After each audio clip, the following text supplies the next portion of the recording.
Assalamu alaikum students, my name is Aisha Kosar. I am lecturer at Federal Science College. Okay students, today we are going to solve question number 8 of exercise 2.1.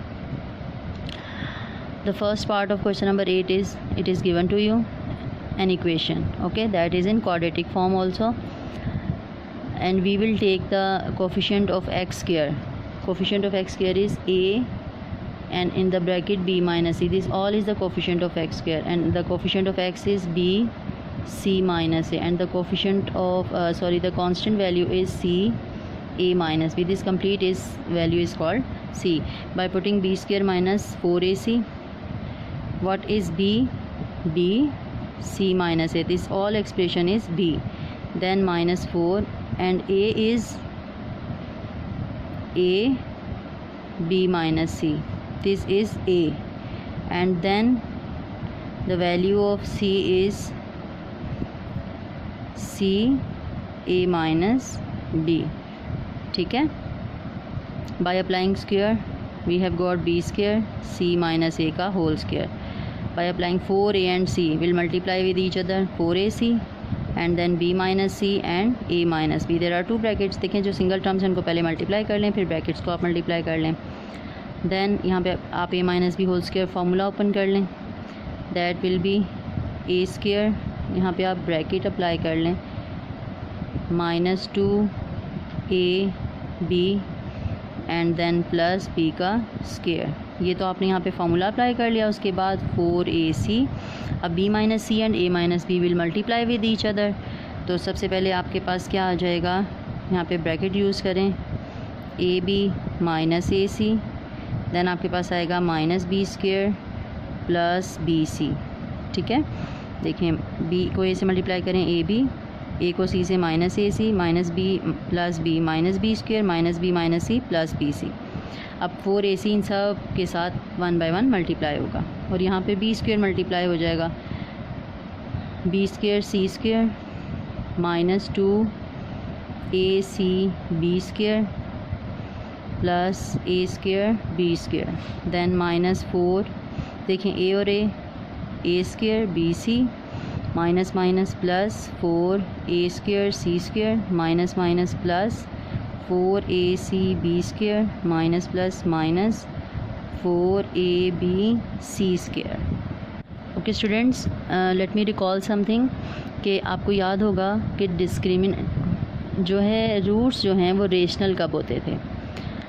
As I have told you कि जब discriminant हम find out करें, एक तो वो positive हो, ठीक है, पॉजिटिव होने के साथ साथ वो परफेक्ट स्क्वायर वैल्यू आए. ठीक है, कोई एक ऐसा नंबर आए जो पॉजिटिव हो और परफेक्ट स्क्वायर हो, तो आप कह सकते हैं कि ये रूट्स आर रेशनल. तो यहाँ पे इट मीन्स कि हम जब डिस्क्रिमिनेंट फाइंड आउट कर रहे हैं तो डिस्क्रिमिनेंट एक परफेक्ट स्क्वायर होना चाहिए. ठीक है, सबको एक नंबर आए हमारे पास जो कि एक परफेक्ट स्क्वायर हो. तो इट मीन्स कि यहाँ पे सारी वैल्यूज़ हमें स्क्वायर में तो नज़र आ रही हैं, लेकिन देखें 2 किसी का स्क्वायर नहीं है. इट मीन्स यहाँ पे कोई ना कोई फार्मूला अप्लाई होना चाहिए. हम यहाँ पे कोई ना कोई फार्मूला अप्लाई करके इसको परफेक्ट स्क्वायर बनाकर फिर एट द एंड हम लिखेंगे hence the roots are rational. क्योंकि ये डिस्क्रिमिनेंट परफेक्ट स्क्वायर है, इसलिए रूट्स रेशनल हैं. हम बग़ैर रीज़न के कोई बात नहीं कह सकते कि ये रूट्स रेशनल हैं. उसके लिए हमें प्रॉपर रीज़न देना पड़ेगा. अगर हम रूट्स को रेशनल कह रहे हैं तो वो क्यों कह रहे हैं. तो यहाँ पे हम फार्मूला अप्लाई करें. सबसे पहले तो आप देखें जो हमारे पास स्क्वायर वाली वैल्यूज़ हैं वो कौन कौन सी. सबसे पहले तो हम इसे अरेंज कर लेते हैं. स्क्वायर वाली वैल्यूज़ हैं हमारे पास a square b square, then हमारे पास है b square c square, then we have 4a square c square. 3 values हैं a square b square c square. तो इसको देख के हमें एक हिंट मिलता है एक फार्मूले का, जो कि कौन सा फार्मूला है मैं यहाँ पर साइड पर लिख देती हूँ आपको. a plus b plus c का होल स्क्वायर. फार्मूला क्या होता है, a square plus b square plus c square plus 2ab plus 2bc plus 2ac. आपके पास 6 टर्म्स आती हैं, तो हमारे पास यहाँ पर भी 6 ही टर्म्स आएंगी. लेकिन हम पहले इसको देख लें कि हमारे पास टोटल, हम अरेंज कर लें सारी टर्म्स को. ठीक है, हमने ये और ये वाली टर्म्स लिख ली हैं. उसके बाद हमारे पास रिमेनिंग कौन कौन सी टर्म्स हैं, ए सी बी स्क्वायर वाली. देखें कोई और टर्म तो नहीं है, ये मिल गई हमें ए सी बी स्क्वायर वाली टर्म. मैं इसको डबल डैश के साथ हाईलाइट कर देती हूँ, प्लस 4ac² माइनस 2ab² तो प्लस माइनस माइनस तो प्लस 2ac² हमारे पास यहाँ पे ये आ गया। इन दोनों को सॉल्व करके हमारे पास ये वैल्यूज़ आ गई और बाकी सारी अनलाइक टर्म्स हैं। 4a² bc then minus 4ac² all the terms are positive, लेकिन दो वैल्यूज़ के साथ नेगेटिव आ रहा है। तो इसका मतलब ये है कि इन तीनों टर्म्स में, यानी कि देखें a, b और c अगर सारे पॉजिटिव हों तो बाहर सारी वैल्यूज़ के साथ पॉजिटिव साइन आता है। इन तीनों में से कोई एक वैल्यू ऐसी है जिसके साथ नेगेटिव साइन है, जिसकी वजह से यहाँ पर नेगेटिव साइन आ रहा है। ठीक है, तो अब वो हमें लोकेट करना है कि वो कैसे आया होगा। तो आप सबसे पहले इसको फॉर्मूला बनाएं। फार्मूला कैसे बनाएं? ab का स्क्वायर, देन हम यहाँ पे करते हैं bc का स्क्वायर, देन यहाँ पे लिख लेते हैं 2ac का स्क्वायर। ऐसी बात ये सबके स्क्वायर आप इसको होल स्क्वायर बना लें। ये 2 फॉर्मूले का अगर हम रखते हैं, ठीक है, तो यहाँ पर हमारे पास क्या आ जाएगा? अगर हम 2ab है तो a हमारे पास है ab, ठीक है, ab और दूसरा है bc। तो दोबारा मल्टीप्लाई करें इसको, क्या बनेगा? a b² and then c। Clear हुआ? फिर इसी तरीके से यहाँ पर अगर हमने एक 2 तो फॉर्मूले का, बल्कि हमें यहाँ पे 2 ही चाहिए फॉर्मूले का, प्लस 2 चाहिए। यहाँ पे हमें 2 वैल्यूज़ को अरेंज करना है। इसी तरीके से यहाँ पर भी 2 और 2 वैल्यूज़ को अरेंज करना है, जिनकी वजह से नेगेटिव साइन आ रहा है। अब ये चीज़ क्लियर हो जानी चाहिए आपको कि ए बी और बी सी दोनों पॉजिटिव हैं। ठीक है, ए बी और बी सी दोनों पॉजिटिव हैं, इनकी वजह से साइन नेगेटिव नहीं है। तो यकीनन ये 2ac वैल्यू है जिसकी वजह से साइन नेगेटिव आ रहा है। उसको चेक करके देख लेते हैं हम। यहाँ पर हम लिखते हैं 2ac और यहाँ पर भी लिखते हैं 2ac, क्योंकि देखें 2ac इन दोनों में नहीं था, इन दोनों ब्रैकेट्स में, इसलिए यहाँ पे -2 के साथ नहीं आया, यानी कि बाकी दो इस टर्म के साथ नेगेटिव नहीं आया और बाकी 2 टर्म्स में 2ac यकीनन मौजूद है। ठीक है, जिसकी वजह से ये नेगेटिव साइन बन रहे हैं। अब जब यहाँ से एक a और c जा चुका है तो यहाँ पे दूसरी चीज़ क्या बची है? ab। इसी तरीके से जब a c जा चुका है तो यहाँ पे दूसरी टर्म बची है bc। ac और bc की वजह से ये नेगेटिव नहीं है, क्योंकि अगर इन दोनों में से कोई एक वैल्यू नेगेटिव होती तो ये वाली वैल्यू भी 2 के साथ भी नेगेटिव साइन आता, यहाँ पर भी ये टर्म भी नेगेटिव होती। चूँकि ये पॉजिटिव है, इट मीन्स कि यहाँ पर नेगेटिव साइन नहीं है। इन दोनों टर्म्स में किसी के साथ भी नेगेटिव साइन नहीं है, तो इसलिए नेगेटिव साइन हम अप्लाई करेंगे 2ac के साथ, 2ac के साथ एंड 2ac। अगर यहाँ पे नेगेटिव साइन है, स्क्वायर अप्लाई होकर वो दोबारा पॉजिटिव वैल्यू दे देता है। ठीक है, यहाँ पे कोई फ़र्क नहीं पड़ता, लेकिन यहाँ पे ये चीज़ क्लियर हो जाती है कि प्लस माइनस माइनस 2 2 ज़ा 4 a b c square minus plus minus 2 2 ज़ा 4 a square b c। Clear हुआ? तो इट मीन्स कि हमारे पास फार्मूला क्या बनेगा? a plus b minus c whole square. चूँकि ये परफेक्ट स्क्वायर हमने बना लिया, एक फार्मूला बंद कर लिया जो कि परफेक्ट स्क्वायर शो कर रहा है, इट मीन्स कि हमने प्रूव कर दिया कि रूट्स आर रेशनल। आप इसका रिज़ल्ट कैसे लिखेंगे? Discriminant is perfect square, so it is proved that roots are. Students, let's solve question number 9. In question number 9 given to you, for all values of k, prove that the roots of equation this are real. और इस condition में k is not equal to 0, k की values आपने जो है वो 0 नहीं होनी चाहिए। ठीक है, और उसके साथ आपने प्रूव करना है कि इस इक्वेशन के रूट्स जो हैं वो रियल हैं। रियल रूट्स कब होते हैं?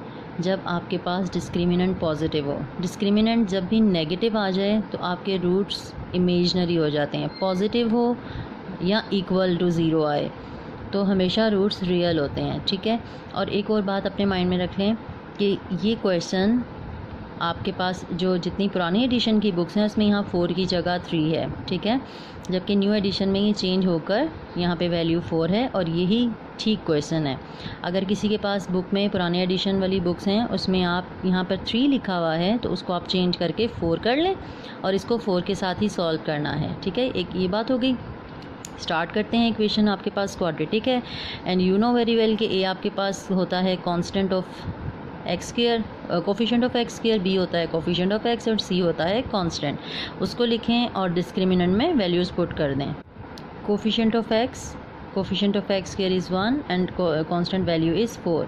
By putting in discriminant formula b square minus 4ac b square minus 4ac. Let's solve this. देखें माइनस साइन के ऊपर जब भी स्क्वायर होता है वो वैल्यू पॉजिटिव हो जाती है। माइनस साइन इसलिए यहाँ पे ख़त्म हो जाएगा, 2 का स्क्वायर 4 बन जाएगा और k प्लस 1/k का होल स्क्वायर यहाँ पे फॉर्मूला ओपन हो जाएगा, -4 4 ज़ा 16।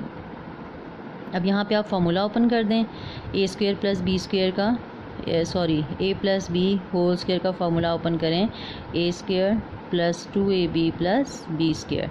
ये फार्मूला यहाँ पे आप जब ओपन करेंगे तो आपके पास क्या आ जाएगा, A square plus 2a and B क्या है 1/k प्लस बी का स्क्वायर।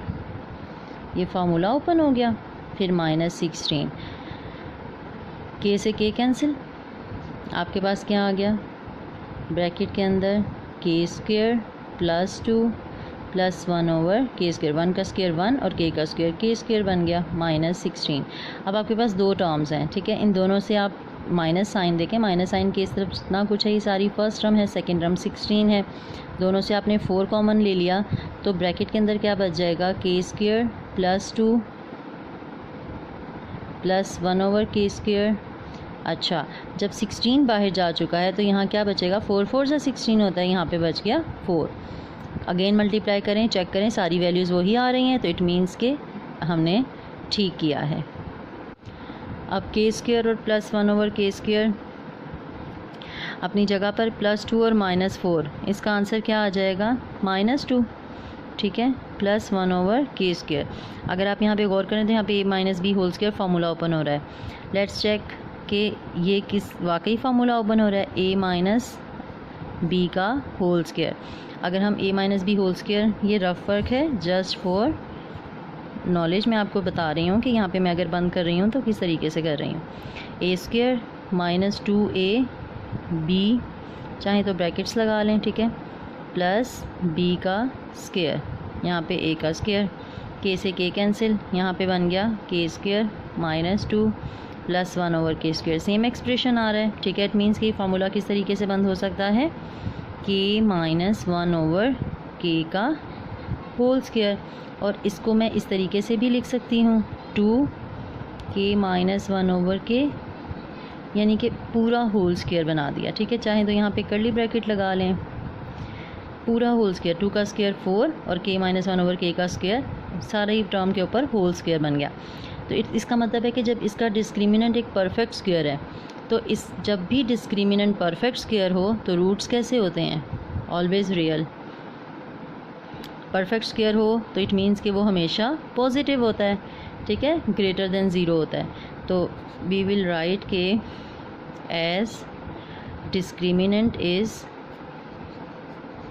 परफेक्ट स्क्वायर और ब्रैकेट में लिख लें दैट इज़ ऑलवेज पॉजिटिव। जब ये पॉजिटिव होगा डिस्क्रिमिनेंट, सो ये कंफर्म बात है, so it is proved that, जो हमने प्रूव करना था, it is proved that roots of given expression, roots of given expression, given equation, equation थी है, ठीक है, roots of given equation are real, यही हमने प्रूव करना था। Your diary is, you have to solve question number 10 and question number 8 के remaining parts. Okay students, take care and Allah Hafiz.